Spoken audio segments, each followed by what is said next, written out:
Y nosotros vamos a otro tema porque hace poco más de una semana el pueblo de Potrero Grande, ubicado en la precordillera de Curicó, se convirtió en uno de los primeros lugares de nuestro país donde se comenzó a racionalizar el agua potable, esto debido a la escasez, a la hipersequía que está golpeando a Chile.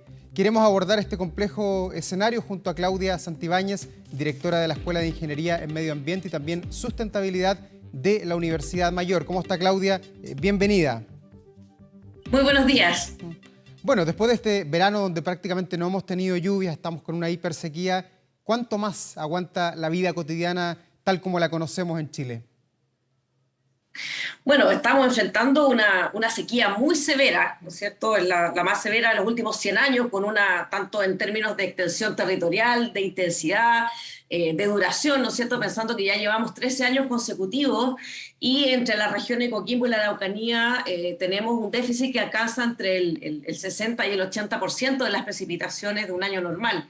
Entonces este fenómeno además se mezcla con que estamos en una de las décadas más calurosas de los últimos 100 años, entonces eso también agrava mucho más la situación, ya que favorece la evaporación de las aguas de los embalses, ¿no es cierto? Y también se evapora más rápido el agua de los cultivos, entonces hace mucho más severo el problema.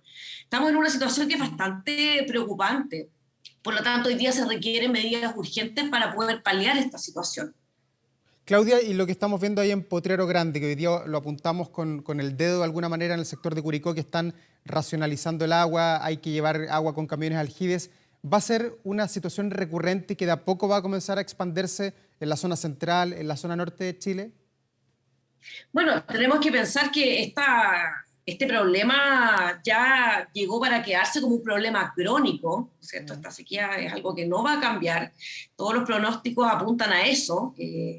El cambio climático le está cambiando la cara a nuestro país y al planeta entero. Entonces, de hecho, se estima que de aquí al 2050 la disponibilidad de agua podría bajar hasta un 50% en la zona centro-norte y hasta un 25% en la zona sur. Entonces, es un problema que llegó para quedarse. Entonces, no esperamos que eso pueda cambiar, por lo tanto, tenemos que tomar medidas urgentes. Ya, y de acuerdo a los antecedentes que usted maneja, que estudia permanentemente el tema, en Santiago, en la capital de la República de Chile, ¿estamos cerca también de tener un racionamiento de agua en el sector oriente principalmente? Bueno, en el sector oriente ya se ha visto que ha habido un problema importante con el abastecimiento de agua, por lo tanto se deben tomar medidas urgentes, ¿no es cierto?, para poder sobrellevar este problema. En algunos casos se han hecho esfuerzos, ¿no es cierto?, fue lo que ocurrió en el embalse El Yeso, donde se pudo ver, ¿no es cierto?, que el agua se pudo racionalizar, se pudo priorizar el consumo humano y por lo tanto por eso se garantizó la disponibilidad de agua, lo cual no ha ocurrido en la zona oriente, donde se ha visto que los embalses han llegado, digamos, tienen un mínimo de agua, y los ríos no están dando abasto, han bajado el caudal y por lo tanto podría haber racionamiento de agua en esos sectores. ¿Y esta falta de agua es 100% porque no llueve, porque el país está seco o también tenemos responsabilidad nosotros los humanos? Sobre todo hemos visto cómo han desaparecido prácticamente las lagunas, vemos lagos como el Caburgua que se está recogiendo, el lago Yanquihue también ha perdido parte de su caudal. ¿Es todo culpa de la sequía o también nosotros somos responsables? Bueno, hemos visto que no se ha gestionado adecuadamente en muchos casos, ¿no es cierto? No hemos priorizado la eficiencia y el uso estratégico del agua, no la hemos manejado de manera sustentable, ¿no es cierto? Por lo tanto, si bien el problema viene generado principalmente por la sequía y el cambio climático, pero no hemos sido capaces de ser eficientes en el uso del agua. Entonces, tampoco hemos hecho cambios importantes, necesitamos a esta altura ya cambios estructurales que nos permitan abordar el problema y así encontrar soluciones definitivas.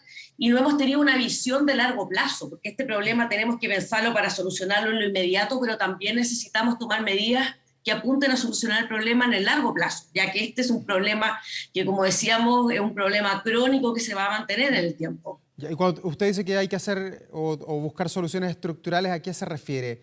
¿Hay que hacer más embalse, comprar más desaladora? ¿Hay que seguir con la teoría de los embalses del Ministerio de Obras Públicas? ¿Hay que reponer la carretera del agua, que es un proyecto que está hace muchos años en el país? ¿Cuál es la solución?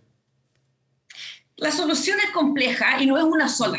¿cierto? Tenemos que ir abordando el problema en etapas. Lo primero es la eficiencia. Es lo primero que tenemos que partir, ¿no es cierto? Maximizar la eficiencia en el uso de los recursos hídricos en cada cuenca, eso es súper importante. Avanzar, por ejemplo, en el aprovechamiento de las aguas grises, ¿cierto? Que son las aguas de lavado, que hoy día se desaprovechan enormemente. Tenemos que rediseñar las áreas verdes, tecnificar el riego. Entonces se necesita con urgencia hacer una buena gestión de la demanda, tal como lo hizo, por ejemplo, la minería. Entonces ahí necesitamos aumentar la eficiencia. Ya en una segunda etapa, incluye buscar, por ejemplo, soluciones basadas en la misma naturaleza y que tienen que ver básicamente con la protección de zonas naturales, por ejemplo, para la recarga de acuíferos, la reforestación con especies nativas que son las que ayudan a generar condiciones de humedad, reparar la ribera de los ríos, avanzar en lo que es la protección de humedales urbanos, considerando que algunos de ellos almacenan importantes cantidades de agua que pueden servir para el consumo humano. Entonces, todas estas medidas en una segunda etapa buscan proteger lo que es el ciclo del agua, que eso es algo que tenemos pendiente. Ya en una tercera etapa necesitamos avanzar mucho más y necesitamos ahí mejorar lo que es la gobernanza local del agua, que implica ya una gestión descentralizada del agua, con gobernanzas locales de cada cuenca, de manera de poder incluir una gestión localizada, ¿cierto? Porque cada territorio tiene sus características particulares. Y tenemos que también pensar ya en incluir la generación de polos de desarrollo productivo para poder promover la migración de las actividades demandantes de agua, como por ejemplo la agricultura, hacia las zonas que son hídricamente más sustentables y donde hay agua, que hoy día es algo que no está ocurriendo. Y ya en una etapa más avanzada, ¿cierto? En una cuarta etapa, tenemos que pensar en un desarrollo territorialmente sustentable, vale decir, algo que no hemos hecho, que es planificar lo que cada territorio puede soportar. Entonces tenemos que conocer perfectamente cuál es la capacidad de sustento del territorio para sustentar, por ejemplo, la minería, la agricultura, la industria, la ciudad. Entonces no hemos dimensionado el tamaño que tienen que tener las ciudades, cuánta minería pueden soportar, cuánta agricultura. Entonces, de modo que tenemos que lograr poder sintonizar las demandas de los recursos naturales con la oferta que cada territorio tiene, porque no podemos seguir viviendo en una permanente falta de sintonía entre la actividad humana y la capacidad de los territorios. Ya, y a todo eso que usted le suma, habría que sumarle, creo yo, el crear conciencia sobre que el agua se está acabando, que es un bien escaso, que hay que cuidarlo, que hay que valorarlo un poco más. Desde ese punto de vista, ¿se ha trabajado bien en nuestro país? ¿Estamos conscientes de que el agua se va a acabar, de que si no llueve no hay agua finalmente? La verdad es que es sorprendente que estamos enfrentando una de las peores crisis, pero vemos que en realidad la ciudadanía, las actividades productivas en general, no es mucho lo que han hecho. No estamos actuando con la debida celeridad que debiéramos estar tomando para un tema tan importante como el que estamos enfrentando hoy en día. Entonces, por lo tanto, todavía actuamos, en algún momento tuvimos una gran oferta de agua y el problema es que seguimos actuando como si tuviéramos todavía esa gran oferta, no estamos actuando realmente como debiese actuarse en una situación de crisis como la que estamos enfrentando en la actualidad. Y hoy día como país nosotros tenemos los profesionales adecuados para enfrentar esto que está golpeando a Chile. Usted decía, llevamos 13 años ya con una hipersequía en el país y este es un ciclo que no va a cambiar en el corto plazo, en el horizonte no se ve que vaya a llover de aquí a los pocos años que nos quedan por delante. ¿Están los profesionales adecuados o no? Tenemos, de hecho, tenemos ciencia de sobra para poder realizar soluciones tanto tecnológicas, pero también necesitamos hacer, como mencionaba anteriormente, necesitamos soluciones de tipo de institucionalidad y gobernanza, que eso es súper importante y que esas van más bien por soluciones de tipo política, que deben implementarse de manera urgente en conjunto con las soluciones tecnológicas que deben ir de la mano. Y en lo que viene hacia adelante, ¿Chile tiene que guiarse por algún modelo, algún país que esté en la misma situación y que quizás lo haya hecho mejor que nosotros o esté más avanzado en todas esas aristas que usted menciona? Bueno, de hecho, podemos tomar la experiencia de países que han logrado enfrentar problemas de escasez hídrica con bastante éxito, como es el caso de Israel y también en Arizona, donde ellos tienen problemas mucho más severos que los que tenemos hoy en día en nuestro país y sin embargo han logrado ser tremendamente eficientes en el uso del agua y han logrado poder sobrellevar este problema con bastante éxito. Entonces esos son modelos que probablemente debiéramos tratar de seguir. Ya. Y pensando en las acciones que hay que tomar de manera inmediata, vemos que algunos municipios acá en Santiago principalmente han comenzado a eliminar el césped, que se ve tan bonito, los prados verdes, pero lo están eliminando. ¿Ese es un buen camino quizás para usar menos agua, para racionalizar, para cuidar el recurso?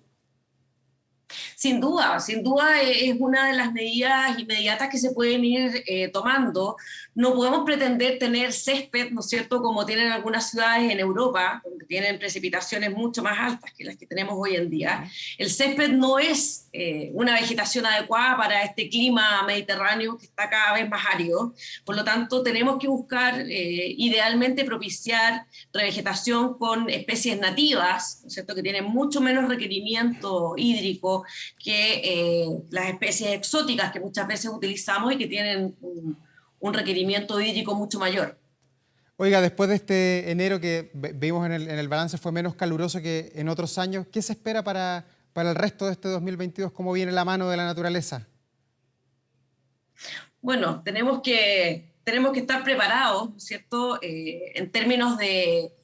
El cambio climático muchas veces nos ha llevado a que tenemos a veces un poco errático el tema de lo que nos espera.